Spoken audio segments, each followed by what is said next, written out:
Saya menyarankan kepada Mika untuk tidak melihat media sosial apapun. Kalau dia punya Instagram, komen-komennya dia tidak perlu lihat. Terus berita yang beredar, TV dibatasi saja, kepada anak juga dibatasi saja. Saya sudah sampaikan itu. Karena nggak baik.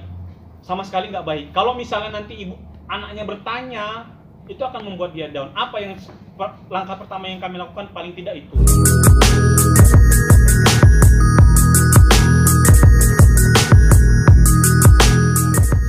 Kepada Mika untuk tidak melihat media sosial apapun. Kalau dia punya Instagram, komen-komennya dia tidak perlu lihat. Terus berita yang beredar, TV dibatasi saja, kepada anak juga dibatasi saja. Saya sudah sampaikan itu. Karena nggak baik. Sama sekali nggak baik. Kalau misalnya nanti anaknya bertanya, itu akan membuat dia down. Apa yang langkah pertama yang kami lakukan paling tidak itu.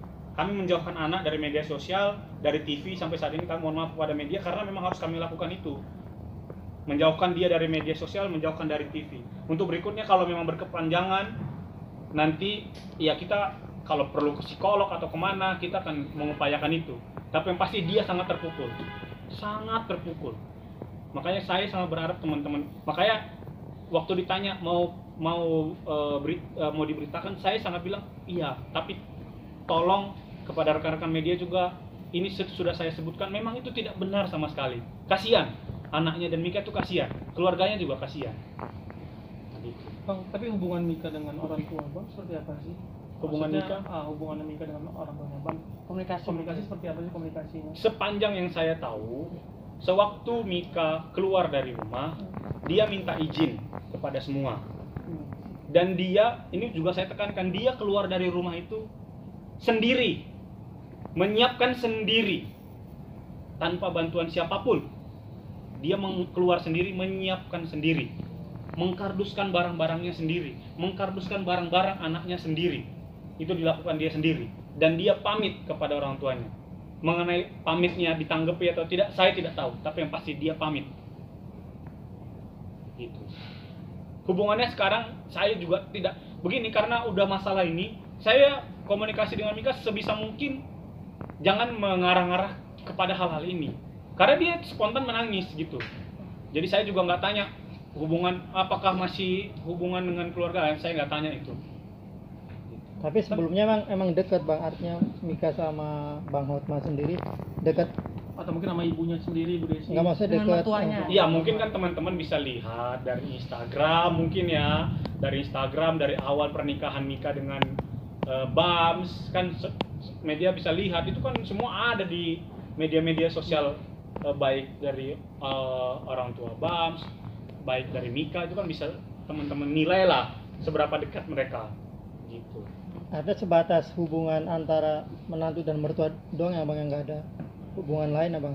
Ya pasti itu sebatas hubungan menantu dengan mertua. Kan tadi saya sudah tegaskan bahwa memang tidak ada hubungan spesial antara yang sudah diisukan Pak Hotma dengan Mika, itu tidak ada hubungan itu. Semua orang tahu itu. Semua orang tahu itu. Dan semua keluarga juga tahu itu. Bam sendiri tahu itu. Kalau gini, kalau dia memang menyebutkan, ya bisa aja dia gamblang kan bilang ada, ya silahkan kan gitu. Dia juga menjawab kan, karena dia jawab mengambang sehingga teman-teman media menafsirkan bisa ya bisa tidak kan itu. Makanya tanyakan aja kepada yang bersangkutan. Saya sih meminta dia untuk klarifikasi. Macam bahasa-bahasa yang kasar, dan itu sangat membuat Mika terpukul. Dia sangat terpukul dan keluarganya sangat terpukul. Dan saya sudah minta kepada Bams untuk klarifikasi itu. Apabila tidak diklarifikasi, maka itu bisa berubah menjadi tuduhan. Jadi orang bisa menafsirkan itu benar. Kalau itu menjadi tuduhan dan nama klien kami tercemarkan, maka itu ada konsekuensi hukumnya. Itu maka kami minta kepada Bams, karena Bams sendiri tahu ini berita tidak benar, tolong klarifikasi kepada seluruh masyarakat Indonesia untuk menyatakan bahwa berita ini tidak benar. Tapi Bang, kan ada foto yang beredar nih Ya. Pada saat ulang tahun Bang Hotma, itu kan Kak Mika itu kan ada di situ. Itu yang makin memperkuat adanya perselingkuhan itu, dugaan perselingkuhan itu. Foto ulang tahun Bang Hotma yang di situ tuh ada Kak Mika tapi tanpa ada Bams.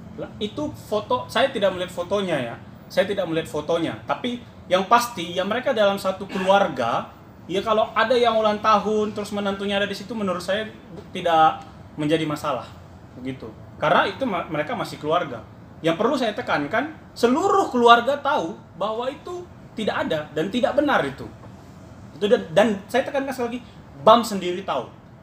Maka teman-teman media, tolong tanyakan ke dia. Jelas saja pertanyaannya, benar atau tidak, begitu aja. Jangan mengambang. Kalau dia bilang benar, ya silakan. Kalau dia bilang tidak, juga silakan. Jelas saja pertanyaannya. Benar nggak ada hubungan BAM dan tahu nggak kan gitu. Itu aja tanyain ke BAM sendiri. Karena BAM sendiri telepon ke saya, dia bilang itu, dia tahu itu tidak benar. Kondisi saat ini Kak Mika itu seperti apa sih, Bang?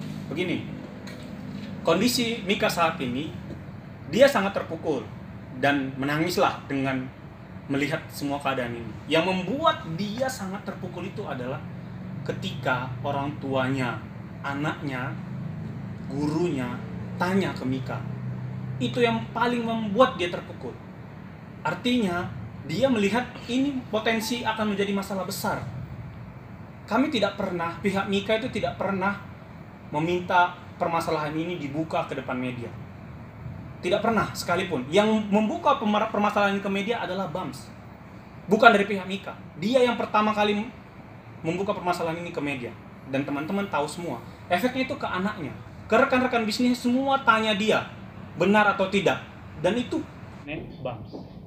Itu yang di Pangeran Antasari. Oke, mereka menumpang hidup di sana. Ya. Kemudian setelah ada permasalahan ini, Mika memutuskan untuk hidup mandiri.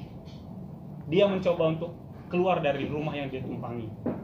Dan dia juga bahas itu bersama BAMS. Dan sebelum dia keluar dari rumah, dia pun berkali-kali ajak BAMS untuk ikut bersama dia.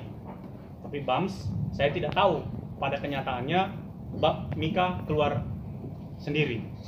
Mika keluar sendiri dengan kepala yang tegak, tidak seolah-olah menjadi korban, dan tidak membawa apapun selain perlengkapannya dan anaknya. Dan dia juga menyiapkan tempat tinggal dia, peralatan-peralatan tempat tinggal dia yang baru dengan sendiri, dengan biaya sendiri, karena Mika sudah mandiri, gitu. Dan dia dengan kepala tegak, tidak berlaku seolah-olah korban.